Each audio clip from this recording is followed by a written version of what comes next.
Shalom jemaat yang terkasih dalam Tuhan Yesus. Perenungan kita pada hari ini terambil dari kitab Lukas 17 ayat 15 sampai 16. Berbunyi demikian. Seorang dari mereka ketika melihat bahwa ia telah sembuh, kembali sambil memuliakan Allah dengan suara nyaring, lalu sujud di depan kaki Yesus dan mengucap syukur kepadanya. Perenungan kita pada hari ini saya mengambil judul Jangan Lupa Kembali. Ada beberapa poin yang bisa kita perhatikan. Yang pertama, ketika kita menerima berkat, bagaimana respon kita? Dalam kisah ini ada 10 orang yang mengalami mujizat yang sama. Mereka disembuhkan dari penyakit kusta yang mengucilkan mereka dari masyarakat. Tetapi hanya satu yang kembali kepada Yesus untuk mengucap syukur. Ini mengingatkan kita bahwa seringkali kita sibuk mengejar berkat, tapi lupa kembali kepada pemberi berkat itu sendiri. Seringkali dalam berdoa kita bersungguh-sungguh ketika ada kebutuhan, ketika ada kesesakan. Namun setelah doa dijawab, kita terlalu cepat melanjutkan hidup tanpa kembali kepada Tuhan. Kita lupa bahwa jawaban doa bukan akhir dari masalah, tapi awal dari hubungan yang lebih dalam dengan Tuhan. Kemudian yang kedua, hati yang bersyukur membawa kita lebih dekat kepada Yesus. Kita perhatikan orang yang kembali kepada Yesus dan bersyukur, ia bukan hanya mendapatkan kesembuhan fisik, tetapi ia mendapatkan relasi yang intim dengan Yesus. Dalam ayat 19 menunjukkan bahwa Yesus berkata, "Imanmu telah menyelamatkan engkau."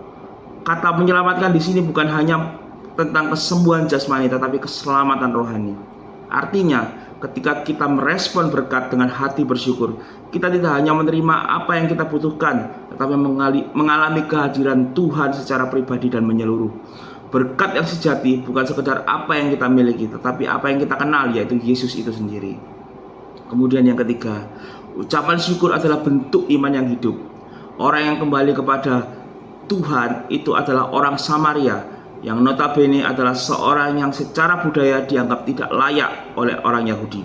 Namun justru ia menyadari bahwa anugerah Tuhan tidak bergantung pada latar belakang, bahwa jawaban atas berkat adalah hidup yang penuh dengan ucapan syukur. Ucapan syukur bukan hanya tentang kata-kata, tetapi tentang mengakui Tuhan sebagai pusat hidup kita. Ketika kita bersyukur, kita sedang berkata, "Tuhan, Engkaulah sumber hidupku. Segala sesuatu berasal daripadamu dan untukmu aku hidup."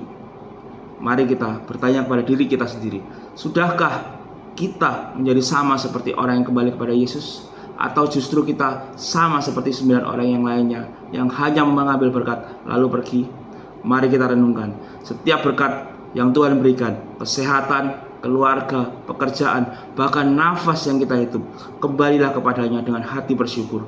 Karena saat kita bersyukur, kita tidak hanya menghormati Tuhan, kita juga membuka hati untuk menerima berkat yang lebih besar, yaitu kehadirannya yang menyelamatkan. Tuhan Yesus memberkati.